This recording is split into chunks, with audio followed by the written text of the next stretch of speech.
The imperial vision of Ethiopia's Abiy Ahmed. Abiy Ahmed dreams of remaking Ethiopia in his image, The Economist. The prime minister's re-election is certain. Ethiopia's future is less so. Originally published in The Economist on May 25, 2026, and reprinted here. A sheaf of wheat can have many meanings. For Ethiopia's Prosperity Party, which chose one as its campaign logo ahead of polls scheduled for June 1st, it is a symbol of national unity, stalks entwined like the country's many ethnic groups. More than that, it is an emblem of Ethiopia's progress towards food sovereignty, explained the mayor of Addis Ababa, the capital, at a recent rally. No longer should Ethiopians beg foreigners for aid, she said. We produce wheat ourselves and have become self-sufficient. If once Ethiopia was a byword for famine, now is rapidly becoming a model nation, she claimed.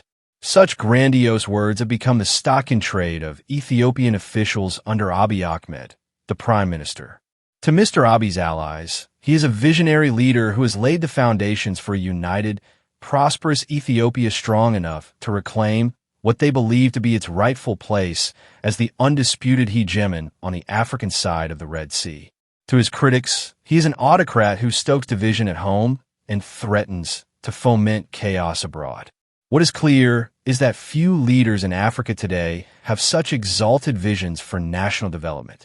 Nothing, Mr. Abiy recently declared, can stop us. When protests forced his predecessor to resign in 2018, few expected Mr. Abiy, then in his early 40s and little known, to last long. Yet he has spent those years in single-minded pursuit of his goals. He has seen off deadly protests and ethnic rebellions and, in the northern region of Tigray, prosecuted a brutal civil war that nearly forced him from power and left perhaps 500,000 dead. In flawed elections in 2021, the ruling party, a personalized vehicle for Mr. Abiy's brand of prosperity gospel-infused politics, won nearly all contested seats. When he goes up for re-election next week, he will face even less real competition.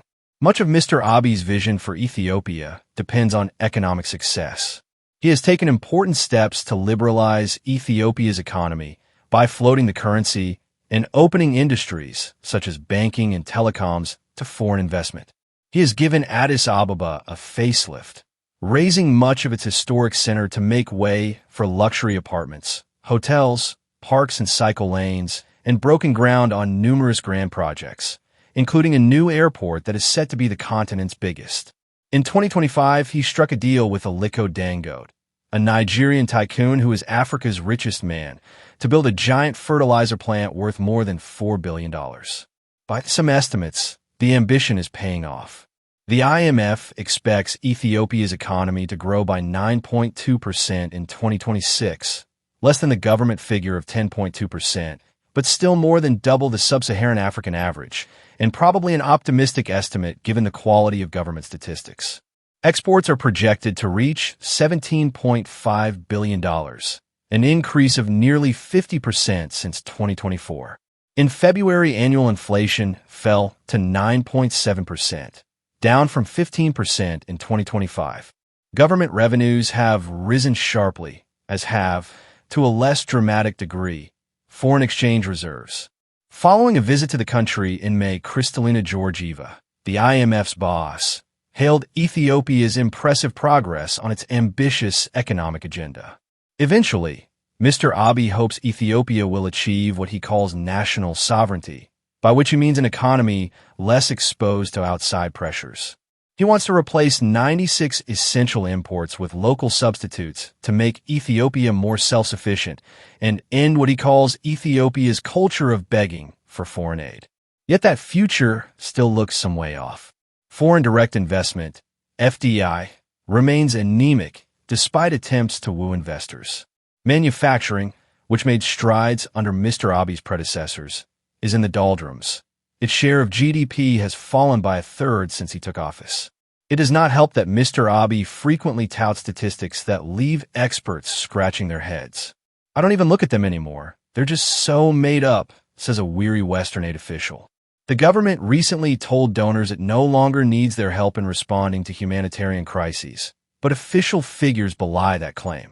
The World Bank reckons the share of the population living on $3 a day or less hit 43% last year, up from 33% a decade ago.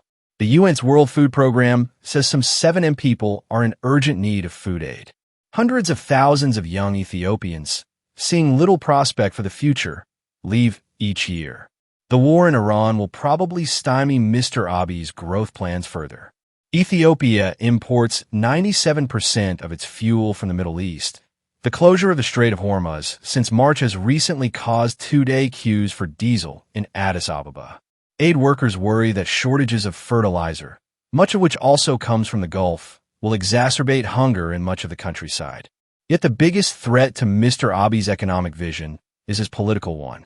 The Prime Minister says he is uniting Ethiopians. In practice, that has meant centralizing power. Large parts of the state apparatus and state-run economy are under his thumb. This includes, for instance, the Sovereign Wealth Fund established in 2021 and, more recently, a security task force charged with overseeing the upcoming election. Subsidies from the federal government to Ethiopia states were a collective 60% of the national budget in 2018. By 2026, they had shrunk to just 20%. Mr. Abiy has also been accused of favoring the Oromo, his own ethnic group and the country's largest. The heads of the Army, Air Force, and Federal Police are all Oromo. So is the mayor of Addis Ababa. Economic power seems to be shifting their way. One prominent Oromo opposition figure concedes that the government has been focused on uplifting Oromos more than other groups. That risks undermining the very control Mr. Abiy seeks to achieve. Increasingly, Ethiopians of all stripes, not just the Tigrayans who waged war against the federal government between 2020 and 2022, resent Mr. Abiy for amassing too much power. In Amhara, the second biggest region, an insurgency launched against the federal government in 2023 is escalating. Before Mr. Abiy took power, Ethiopia was an autocratic but largely stable country. Today, large swathes of it are beyond the government's control and off-limits to investors, both local and foreign. One reason for the disappointing FDI figures. Beyond Ethiopia's borders, Mr. Abiy's mission is riven by similar contradictions. In the Horn of Africa, he casts himself as an architect of regional stability and integration. But at the same time, he dreams of restoring Ethiopia's direct access to the sea, which it lost when Eritrea, its much smaller neighbor to the north, seceded to form its own country in 1993. Though in public his officials insist they respect their neighbor's territorial integrity and sovereignty, in private they question the legal basis for its independence. Eritreans fear Mr. Abiy's ultimate goal is to revive the old Ethiopian empire by annexing their country and making Ethiopia a naval power on the Red Sea. None of this will stop Mr. Abiy from being re-elected. In 64 of 509 election districts outside Tigray, only candidates for the Prosperity Party are standing. The Tigray People's Liberation Front, TPLF, which dominated national politics for nearly 3 decades before Mr. Abiy's ascent, has been outlawed. No voting at all will take place in Tigray, home to around 6% of the population. What Abiy did is he killed politics, says a seasoned Ethiopian analyst. But politics could yet roar back to life. Mr. Abiy's ambition to reconfigure the Horn of Africa means a conflict with Eritrea is all too plausible. Ethiopia's recent meddling in the civil war in neighboring Sudan makes it more likely, because its support for the rebel Rapid Support Forces may push Sudan's army to join forces with Eritrea and Mr. Abiy's domestic opponents. A peace Mr. Abiy signed with the TPLF in 2022 is hanging by a thread, and a prolonged spell of Iran war-induced high energy prices risks eating up Ethiopia's still meager foreign reserves at a time when it cannot afford another balance of payments crisis. Until the election, we are safe, observes a prominent Ethiopian journalist. After that, who knows?